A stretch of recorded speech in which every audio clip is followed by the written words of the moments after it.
Thank you guys for being a part of our service here at First Baptist Church of Haslam. We welcome you to our services, 10:45 on a Sunday morning, 6:30 on Wednesday, and on Sunday evening. We're a church that loves the Lord. Our master is Christ. Our mandate and our mission is to make Him known and make disciples, and our manual is the Bible.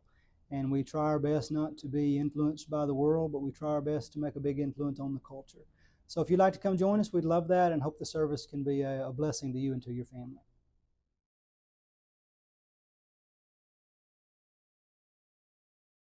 Morning comes from Acts 15:30 to 16:6.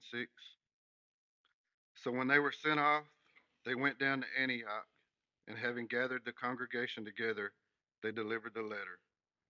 And when they had read it, they rejoiced because of its encouragement. And Judas and Silas, who were themselves prophets, encouraged and strengthened the brothers with many words. And after they had spent some time, they were sent off in peace by the brothers to those who had sent them.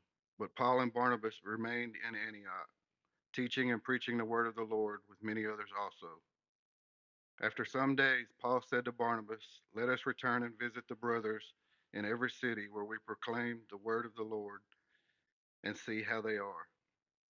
Now, Barnabas wanted to take with them John, called Mark, but Paul thought best not to take with them one who had withdrawn from them in Pamphylia and had not gone with them to work.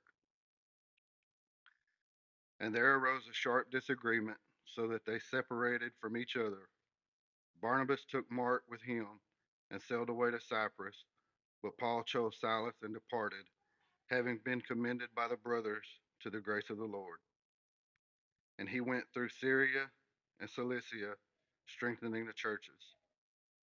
Paul came also to Derbe and Lystra.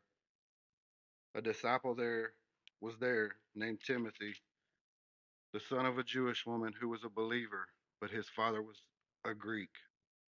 He was well spoken of by his brothers at Lystra and Iconium. Paul wanted Timothy to accompany him, and he took him and circumcised him because of the Jews who were in those places, for they all knew that his father was a Greek.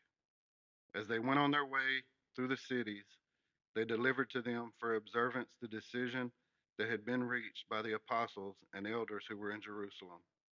So the churches were strengthened in faith, and they increased in numbers daily. And they went through the region of Phrygia and Galatia, having been forbidden by the Holy Spirit to speak the word in Asia. Please join me in the scriptures, Acts chapter 15. This morning is a little bit unique as we go through the passage because in this narrative we're going to connect um, the end of chapter 15 with the beginning of chapter 16 within the same message. Entitled the message, points that I actually stole from someone else. It's two disagreements and a decision. I thought that kind of summed it up where we're going. In chapter 15, we've seen that there's a big disagreement um, that came in within the church. I think this. Let me just read this statement to you. If we had the impression that the early church had everything figured out and that they never had internal problems, our text certainly dispels that. We tend to think that all disagreements are sinful and that if we're all godly, then we'll all agree always. Unity is a great gift from God. We should pray for it and work towards it. And we should prepare ourselves for conflict, ensuring that grace and truth win the day, not pride and not assumptions. Prayer and preparation will allow our knee jerk reactions to be godly rather than ungodly. I think if we had the impression that every time God's people get together, everything is perfect, our experience as well as our text reveals that that's untrue. We have two different disagreements. One is vital, to the going out of the gospel to the world, and one is not. I think the text helps us to see that there are levels of disagreements when they rise up within the church. I've heard it defined and described that there's really three. I won't go into all that, but if we just keep them into two, then there's major and there's minor. There are those that don't necessarily hinder us from loving and serving the Lord, and then those that may have actually, separate us from fellowship. The first one was of that nature. Do you remember what it was? As Paul and Barnabas, as they made their sweep through, they presented a message of salvation, and mainly the people that they were interacting with, were they Jews or were they Gentiles? They were Gentiles. And as these individuals were getting saved, just like Cornelius, remember 10 years prior, nothing was added to the gospel, correct? Boy, I tell you, it's hard for human beings not to creep in the direction of the Pharisee. It's hard for us, and I guess I'll say this, most of us are Baptists. It's hard for us as Baptists not to creep toward legalism. And it's hard for us not to add to the gospel. But we must remember that the gospel saves by grace alone, through faith alone, in who alone? In Christ alone. When we add anything to that, um, we're not helping to decorate the gospel. We're actually contaminating it. Let's say you have your favorite refreshing drink, and if I came by and I just threw a little bit of salt in it, thinking, well, that's just going to make that better. You might say, no, that little bit of salt actually ruined it. A little bit of us often ruins the work of God. What happened in this major disagreement? And what was the disagreement, by the way? This is important, especially as we get later on in our text. As Paul and Silas, had made their journey, you had others that followed along, at least in a similar path. We don't know that they went all the way up into Galatia, but they were spreading a message of what? You got to be circumcised. And then when they had the Jerusalem council, they kind of added to that a little bit. Not only do you need to be circumcised, but you got to start keeping the law. And again, I don't want to be so ultra critical of them that we don't follow. These were Pharisees who genuinely had been converted, and they believed in the resurrection. They trusted in the finished work of Christ. But in their minds, they couldn't get past the Judaism. And they couldn't get past the fact that if these Gentiles wanted to get to Christ, they had to come through Judaism to be able to get there. So we've got to get them there. And we've got to get them clean, because all their life they've been told these people are what? Unclean. So I don't think their intentions were evil, but what did Paul and Silas, how did they react? They had a pretty sharp disagreement with them. Let me ask you this: what was the? Because I think this is the key, and we certainly see this in the second disagreement. First disagreement is major, and if we want to have a title for it, this is a disagreement that threatens the gospel. If we're coming in and we're adding to it, then we're basically going to separate it. We're going to have a Jewish church and a Gentile church. And Jesus didn't say he was going to build his church he said he's going to build his church, and he intended them to be one. So it was a big deal.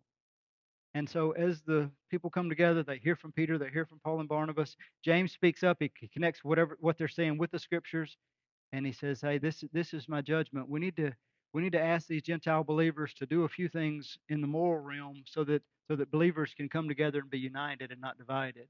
And so, as that message was sent out to the churches, what did it produce? Do you remember? You probably don't. So join me in the text, and we'll find it in verse 30. So they were sent, chapter 15, verse 30. So this is the group from the council. They're sent back, and they were sent off, and they went down to Antioch. Having gathered the congregation there, they delivered the letter, and when they had read it, they rejoiced because of its encouragement. Judas and Silas, who had accompanied Paul and Barnabas, they even preach, and as they preach, they encourage and they strengthened the brothers. So, what was the result of that conflict? What was the end result with it, might we say?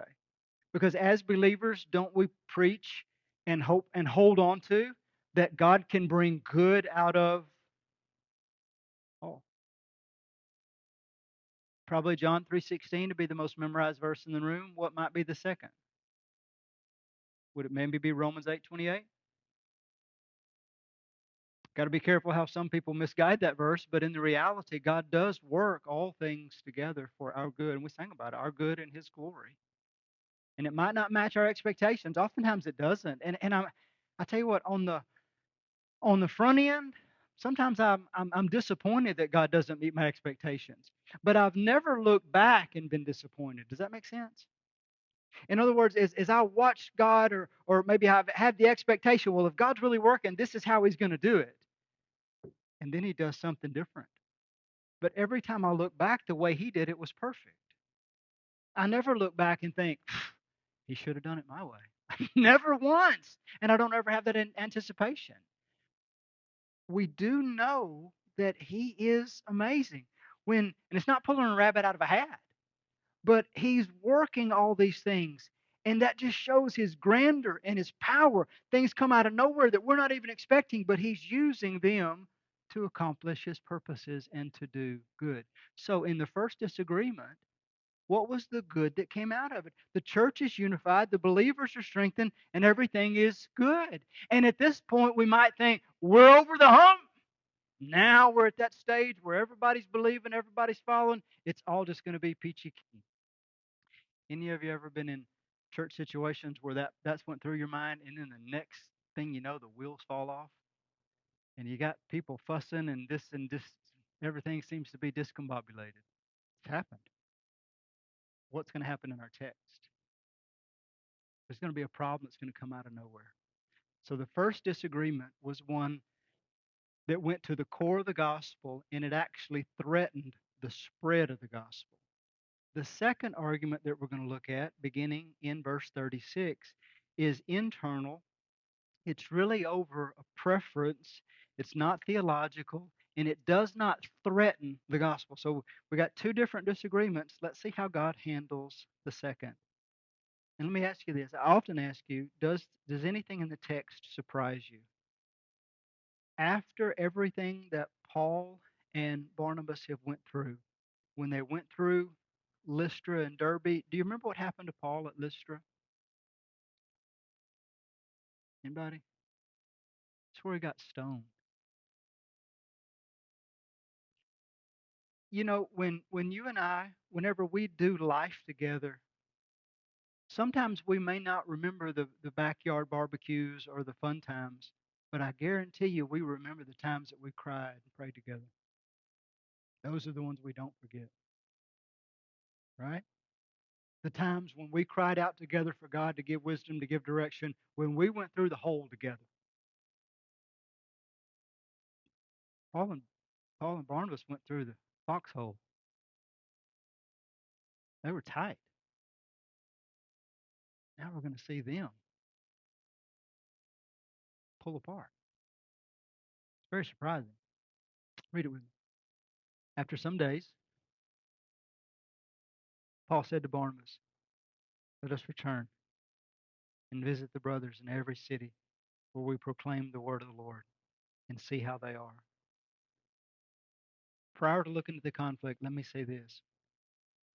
I want to say that Paul was a pure evangelist. He had a pastoral heart too.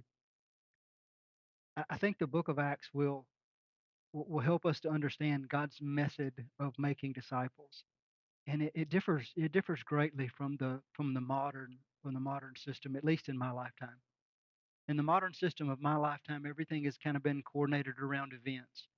And churches have done this, and I'm not saying it's always wrong, but we have our yearly revival, or then we have the big tent meeting, and we have these things.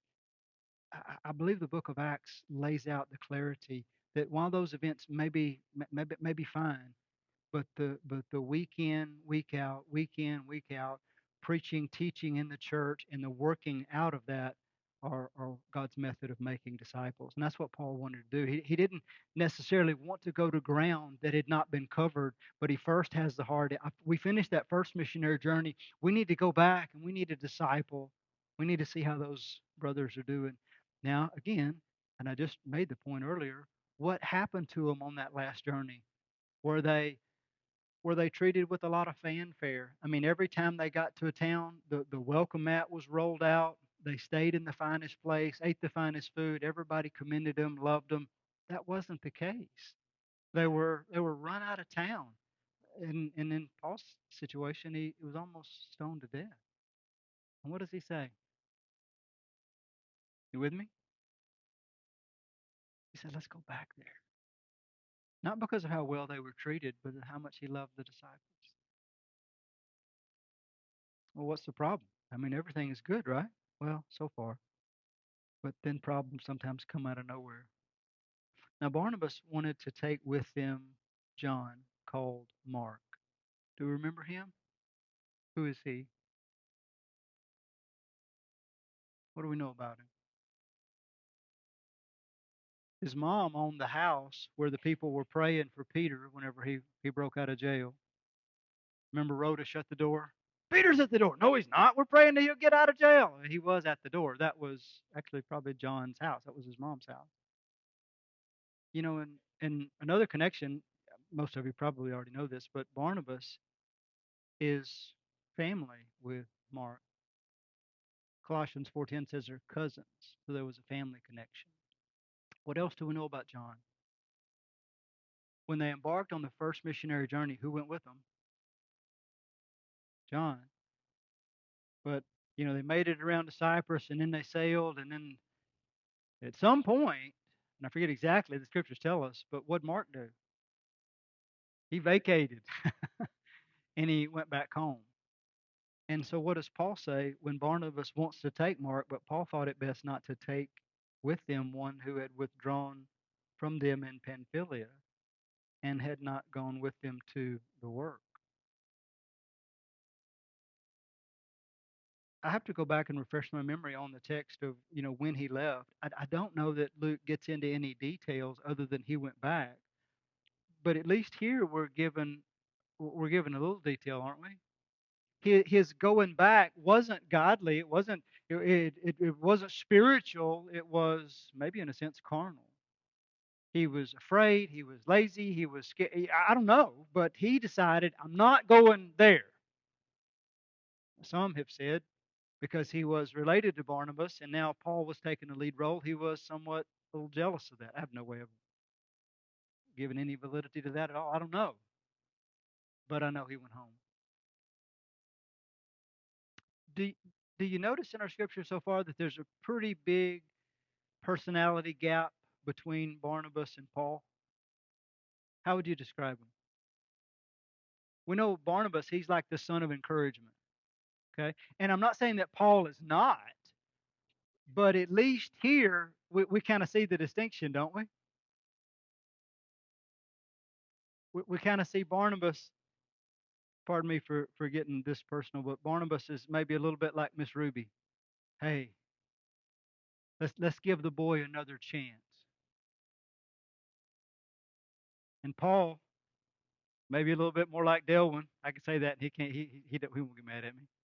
Nope, he left us last time. We're not taking it. Just teasing, Delvin. You got more grace than that. But we see the point, right? Who's right? I don't know that we know.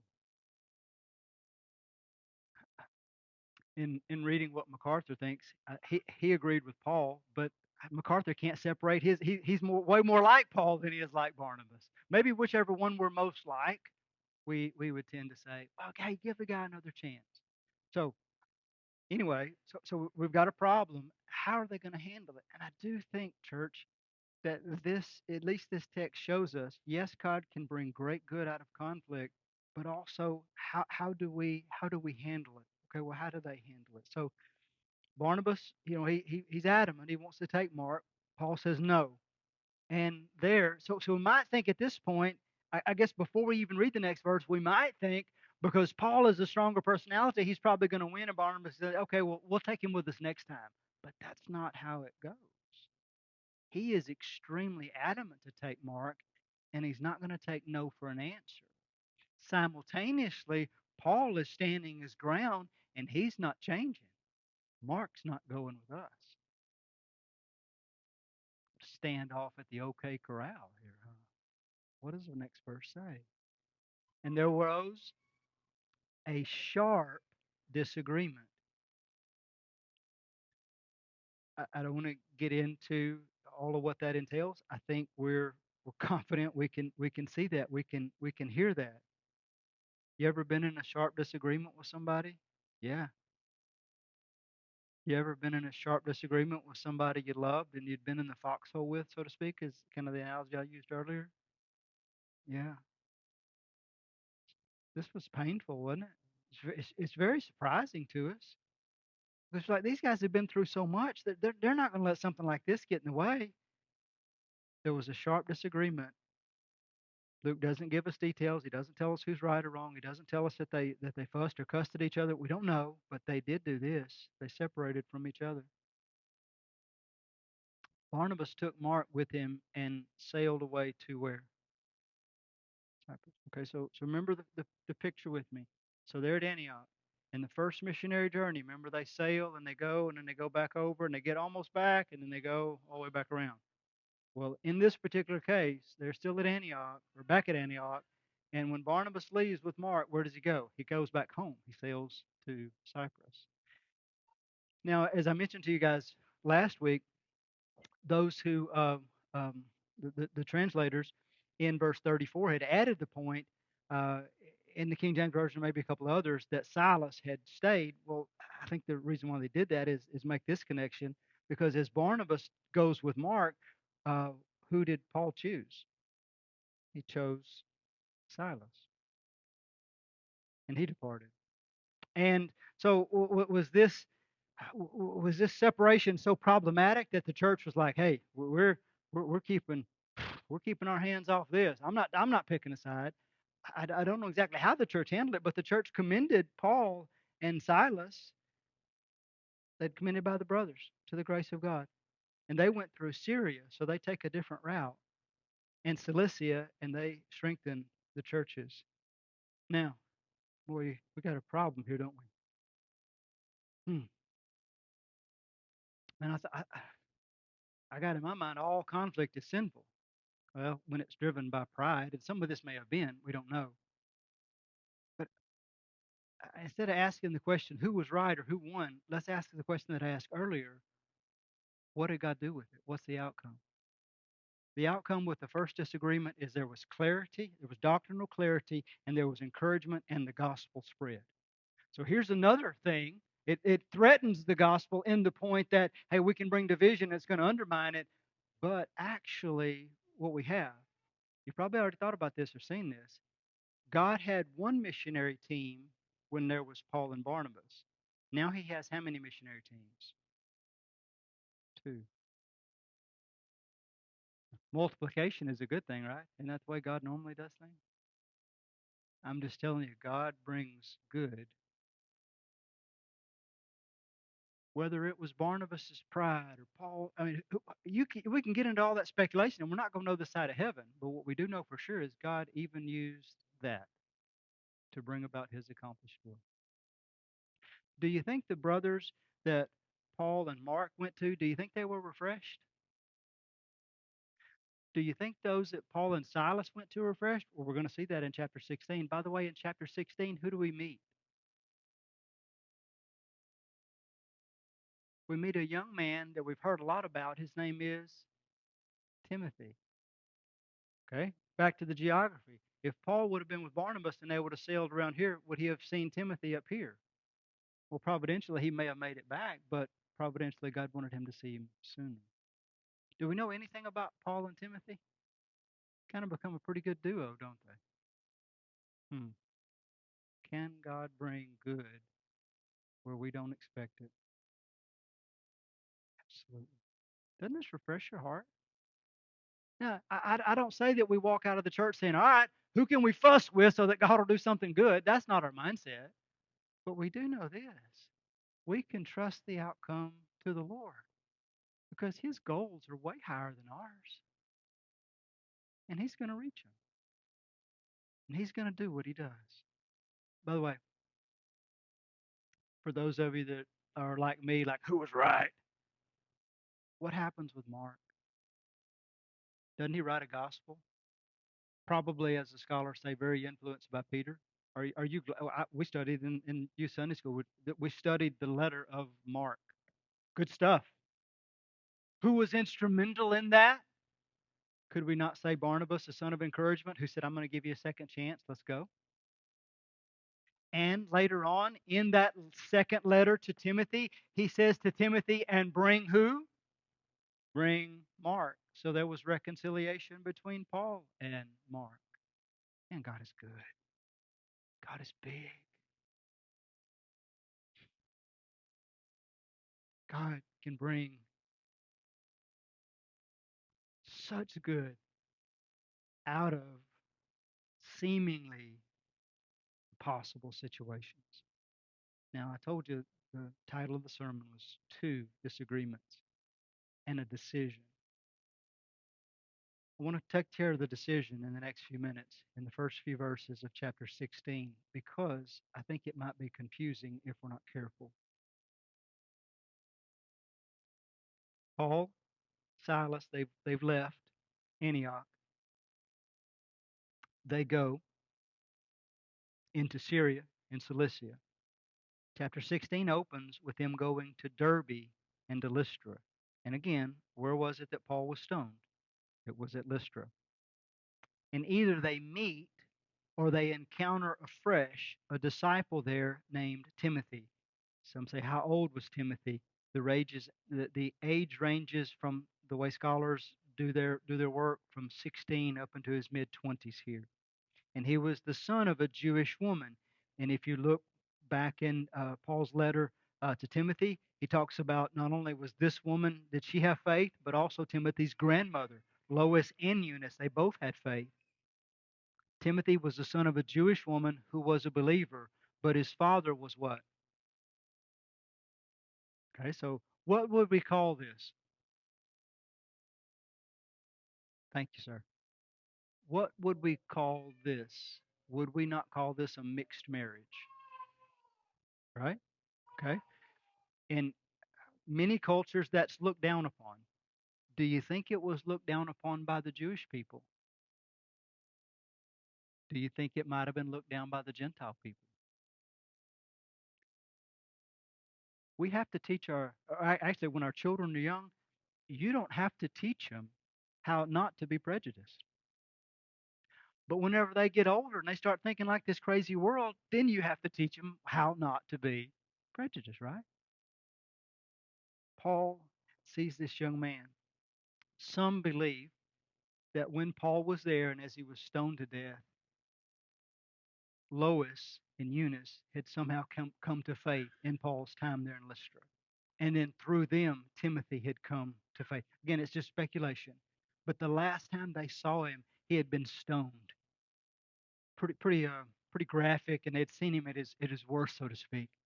So I like my mind likes to go places. I'm thinking, what a reunion this was, as these women loved this man who came and brought them the gospel that had affected their life, and now that faith has been sent into their son and grandson.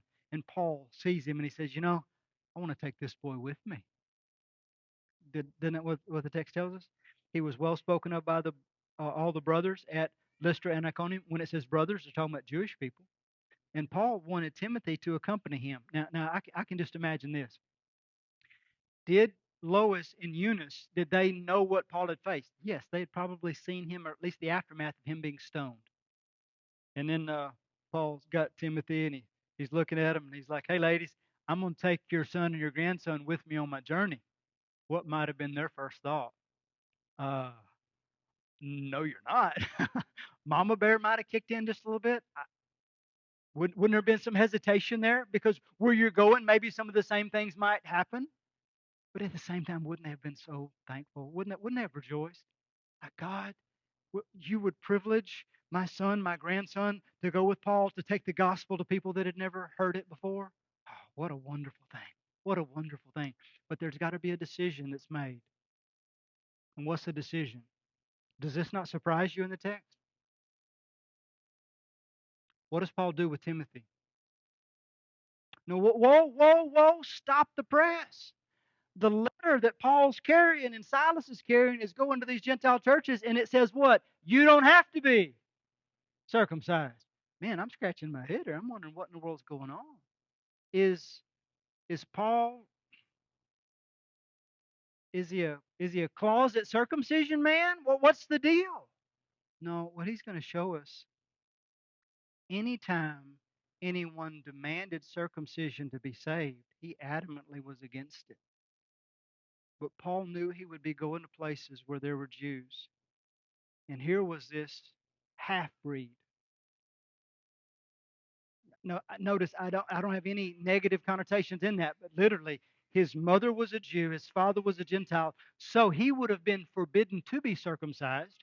And now, as you're going and you're speaking to Jewish audiences, and they see, okay, you're this half Jew, are they going to want to listen to you? If you have followed the Jewish order, they will gladly listen to you. If you didn't, it would have been an immediate roadblock. This decision does not go counter to the gospel. In fact, this decision is going to open up opportunities for Timothy to take the gospel. Paul is very, very, very clear. We don't add anything to be saved. But whatever hoops I may need to jump through so that others can be saved, I'm jumping. I hope that makes sense. But Timothy had to be on board with this, and he was. I want to read a couple of verses to you. I think that help clarify this. Look at what Paul says in 1 Corinthians chapter 9. For those of you that are um, regular on Sunday night, you might remember these verses when we went through them. 1 Corinthians chapter 9 and verse 19.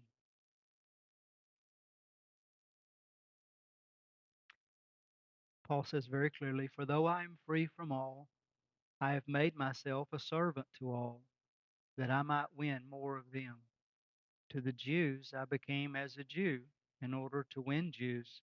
To those under the law I became as one under the law, though not being myself under the law, that I might win those under the law. To those outside the law I became as one outside the law, not being outside the law of God, but under the law of Christ. What's his goal? That I might win those outside the law. To the weak I became weak, that I might win the weak. He sums it up. I become all things to all people, that by all means I might save some. I do it all for the sake of the gospel, that I may share with them in its blessings. Paul was not adding anything to the gospel. This issue wasn't about Timothy getting saved, he was already saved. This issue was about Timothy being able to tell others about being saved and them being willing to listen. It's a distinction. I hope you get it. If you don't, you can visit with me maybe after service and I can clarify, because sometimes it's really clear here and it just doesn't come out quite as clear. I don't want to see a contradiction in it. What I see is great wisdom of Paul. He loved this young man. He was excited to see him saved, and he wants to add him to the team. I'm so encouraged by the passage that God brings victory out of defeat.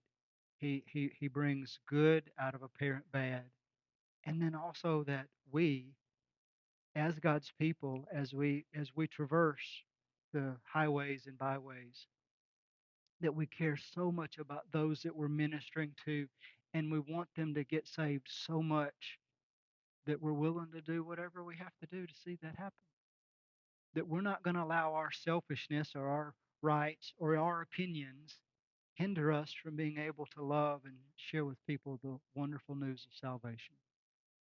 May God help us to always be a church that knows the distinctions, that never, ever, ever crosses a line and says you got to add something to Christ to be saved, because that is untrue. But may we also be the church that's willing to say, hey, I'm willing to spend and to be spent so that you could hear the gospel. Hope you don't see a contradiction in those two, because there's none here in Scripture. Well, Lord willing, next week we'll get into chapter 16 and get into probably some of the most familiar passages that most of you are familiar with in the book of Acts.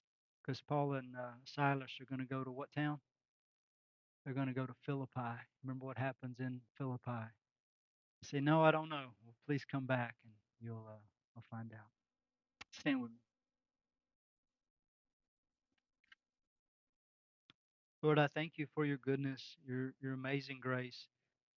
This passage really reveals that, um, and just how uh, in everything you are working. Thank you. I ask that you help us to see that. We all probably have situations that we look at and we just sometimes maybe we even think, well, this is too big, this is too impossible. Please remind us nothing is impossible with you. I thank you that you care so much about us and that you're always working for our good and your glory. Please help us as a church to be willing to be extended so that the gospel could get out. Thank you for again the clarity in this passage, and I pray that it brings home into our hearts. May conflict not scare us, but may we allow you to use it to the good. I love you. In Jesus' name I pray. Amen.